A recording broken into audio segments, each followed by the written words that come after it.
This is Alan Ball. Hi, this is Audrey Fisher. This is Jim Perry. Hi, this is Kristen Bauer. Hi, this is Alexander Skarsgård. This is Nelson Ellis. Hi, this is Johnny Neal. This is Rayo Tucker. Hi, this is Lindsay Pulsifer. Hi, this is Ryan Quanton from True Blood. Hello, this is Theo Alexander. Hey, this is Lauren Bowles. Hi, this is David Tishman. This is James Frayne, and you're listening to True Blood Radio. This is Liz. This is Mel. Welcome to True-Blood.net vodcast number 122 for Wednesday, February 9th, 2011. And we survived Snowmageddon of 2011. How about that? Whew. I didn't think we would. Yeah. My car was completely buried. The only thing showing on my car was my antenna with my little pirate guy sitting on top of it. Nice. That's how I knew where my car was. But the storm of the decade put us out of commission for last week's vodcast, so we're going to do some catching up this week. That's right. First, we'd like to congratulate the True Blood stunt performers and coordinators for their SAG Award win. The team won for Outstanding Performance by a Television Stunt Ensemble at the Screen Actors Guild a couple of weeks ago. They beat out Burn Notice, CSI New York, Dexter, and Southland in that category. Cool. I think they deserve that. Yeah, I'm glad they beat out Dexter. Yeah.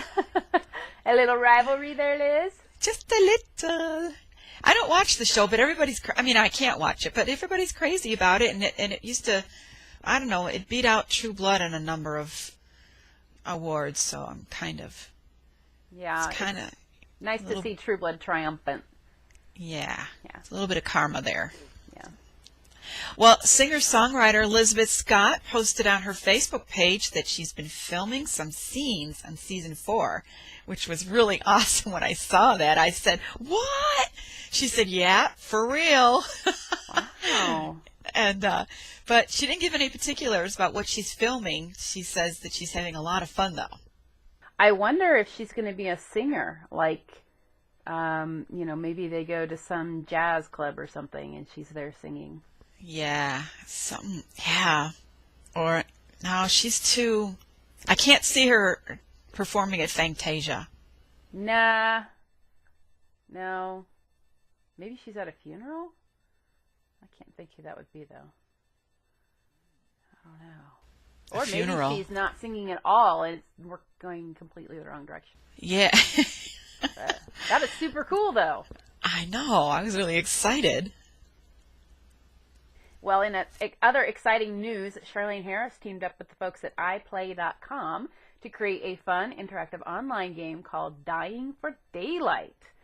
In the game, you solve puzzles and look for clues playing as Dahlia. She's a vampire with a devastating sense of fashion and a razor-sharp wit. She's on an epic hunt to find a legendary sun potion. Ah, the vampire holy grail. Charlene posted on her Facebook page that she did get to play the game, and she had a lot of fun with it. She says she makes herself write 6 pages of, we assume, Sookie Stackhouse book number 11, 6 pages per day before allowing herself to play the game. Dying for Daylight is not yet available, but we will definitely keep you posted when the official release date is announced. That is exciting. Yeah, and if you don't hear it, it's because we're playing. And we got 2 involved in the game. Not that that would ever happen. Never. Distractions?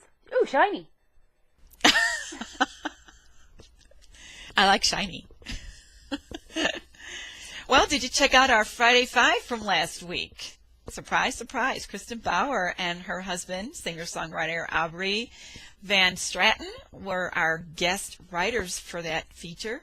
And they helped us out with a list of 5 of their favorite romantic songs, kicking off our month-long tribute to Valentine's Day. That's what we're going to be doing for our Friday 5s this month. So I think they did a pretty good job, although Kristen was able to sneak in one of her own there after Aubrey had already made up his list. The list included Every Breath You Take from The Police, Making Love Out of Nothing at All, Air Supply, Total Eclipse of the Heart from Bonnie Tyler, Still Loving You, The Scorpions, the good old Scorpions, and my favorite is This Love by Whitesnake. So quite the collection, kind of going back a little bit. I was really surprised to see that. Yeah, he's an 80s boy, isn't he? Yeah, I think so. And you wouldn't, I wouldn't have known that by his own music. Neither would I. Huh. Yeah. So, but Kristen snuck in her favorite as well, which was Rain from the Lemmings, which is the band that Aubrey is in. It's his band. And she also provided the video for the song as well. She sent that along to us. And, but it was a lot of fun because then I wrote her back and I said, oh, that's so much fun. Thank you for doing that. And she said, yeah. And Aubrey didn't know. He was so surprised when he saw that little last number 6 there. He says, we got him. Yeah, that was so cute. That's the song that I think she saw the video, and it's what prompted her to call him up and arrange a coffee date. And it wasn't much longer that they were married. Yeah, yep. She pursued him. Yep. Which I loved. That's so sweet. She got her guy. She did. She's a go-getter. She is, and boy, what a prize. Oh yeah. Yeah. Remember when we saw him at Comic-Con last year?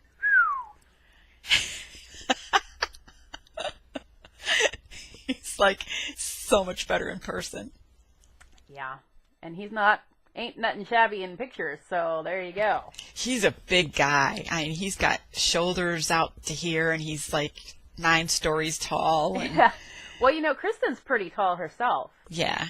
So you don't always see that on screen, and you kind of expect actors to be smaller than they look on screen because that's kind of the norm. But she's tall for a woman. I think she's like 5'9", maybe. Mm-hmm. And so if you look at pictures, he's several inches taller than her even. Yeah. So yeah, he's a tall guy and one good-looking prize there. He sure is. He sure is. I think we said it to her too that she has her own Eric. Yes, for sure. And she totally agreed. But we want to thank Kristen and Aubrey for doing that, for helping us out and kicking off our Friday 5 Valentine's tribute. Aw, romance. Love is in the air. And True Blood cast and crew are in the air. We have a bunch of photos from various events that the cast have been attending in the last couple of weeks. Carrie Preston attended the LA Dogworks Night of Emotion event benefiting a dog's life rescue. Joe Manganiello and Ryan Quanten were in Dallas, Texas for the big game, the Super Bowl extravaganza. They hit some of the parties. And Kristen Bauer and Aubrey were at the Art Directors Guild Awards in Los Angeles. Joe Manganiello also showed up for the DirecTV Celebrity Beach Bowl flag football, along with White Collar's Matt Bomer, who is someone that Liz and I also just think is adorable. And the hottest photo, of course, was Matt and Joe together. Dang. Surprised they didn't melt the lens. I know. I wanted to send an email to the photographer. Thank you. Thank you. Thank you so much for doing that. Yeah. Oh, Matt Bomer is such a sweetheart. We got to chat with him at Comic-Con last year, and he's just a really sweet guy. Yeah, he's as nice as you can imagine. And from what I read about that flag football, he owned the field. Did he? I'm not surprised. He's athletic. Yeah. Pretty competitive, I guess. He was there to win. Yeah, bring it. So, it was great. I would love to have seen that. I don't have DirecTV. Oh my gosh, I do. What was I thinking? I'm gonna have to. I bet they replay it. Oh, you know they will. Yeah, I'll have to track that down. Dennis, speaking of tracking down, the Hollywood Reporter tracked down Dennis O'Hare, and they wanted to know if he was going to be back for season 4 as Russell. And he didn't know anything for sure. Nothing is set in stone. And we've been saying that kind of all along. We haven't really heard. I mean, we thought so. We figured he would be. And one account said that he was definitely going to be, but it's been kind of back and forth, and we haven't really known, is he going to be back or not. But he says that he doesn't really know, but he doesn't know what the storyline would be if he did come back. And there was been some discussion about a little bit about some type of a storyline. He says, I can't tell you what it is, but it's a cool idea. It's not far-fetched, but it's not something that you would see coming. Huh. So I don't know what that's about. I think he'll be back, but I think I said this on an earlier podcast. I think that it might be later in the season. Well, he's such a good villain. I don't know how they could not bring him back. You know, when you have someone that charismatic and gleefully villainous, Yeah. you gotta use him. You have to use him. Yeah. Well, and he's such a wonderful actor. You know, he's a chameleon. He gets into his roles and he just becomes that character so well that I really, really enjoy just watching his acting.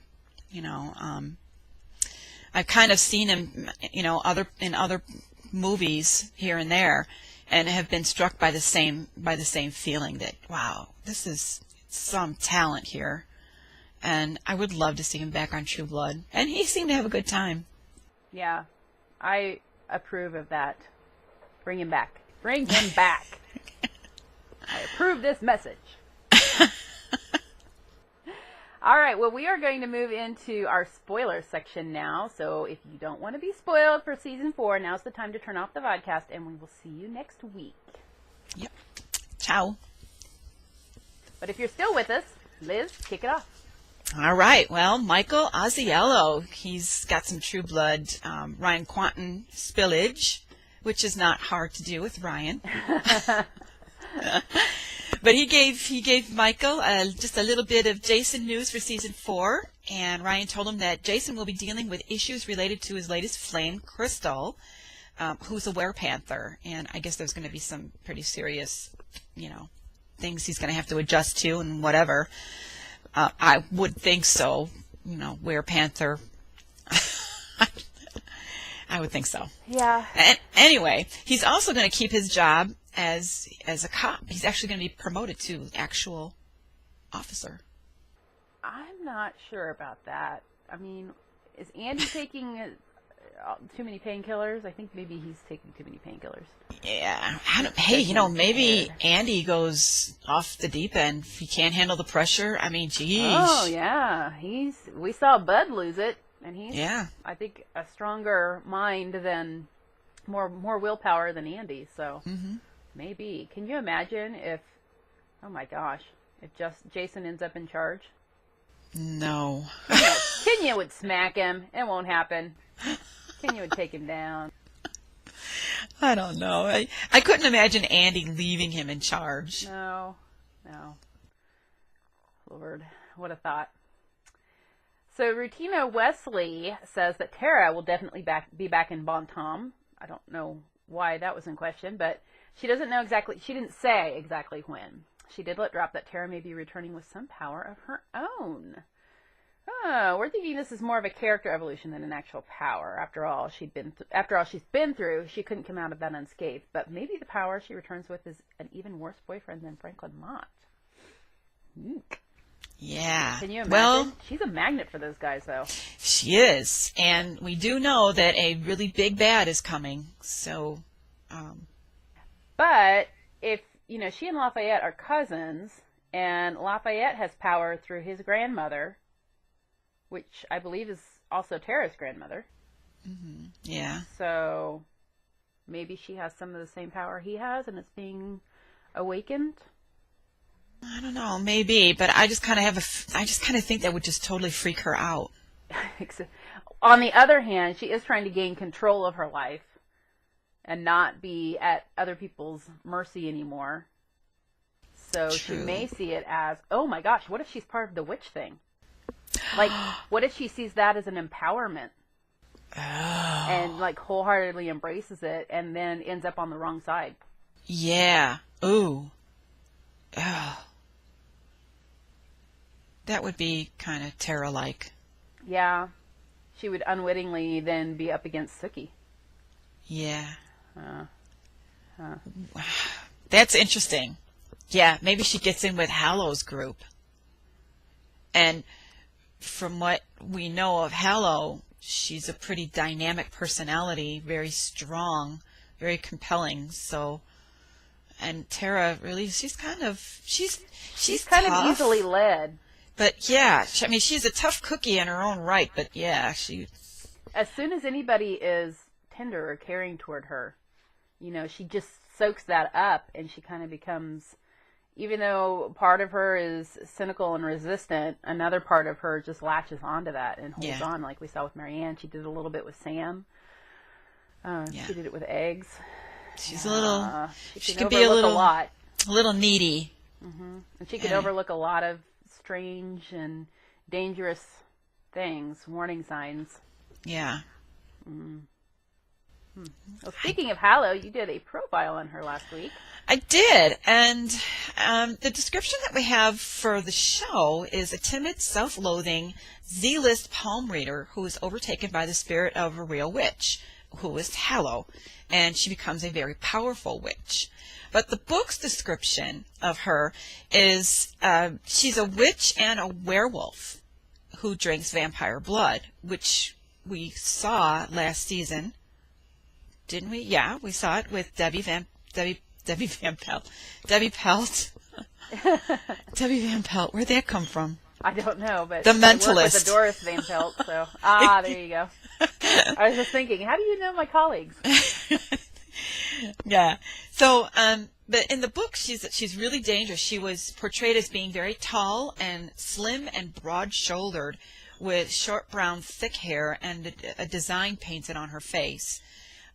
She's a force to be reckoned with, and a very real danger because of the vampire blood. She is just as strong as the vampires are, just as deadly. So, I mean, even some vampires were kind of stepping back and going, whoa. But not Eric. No.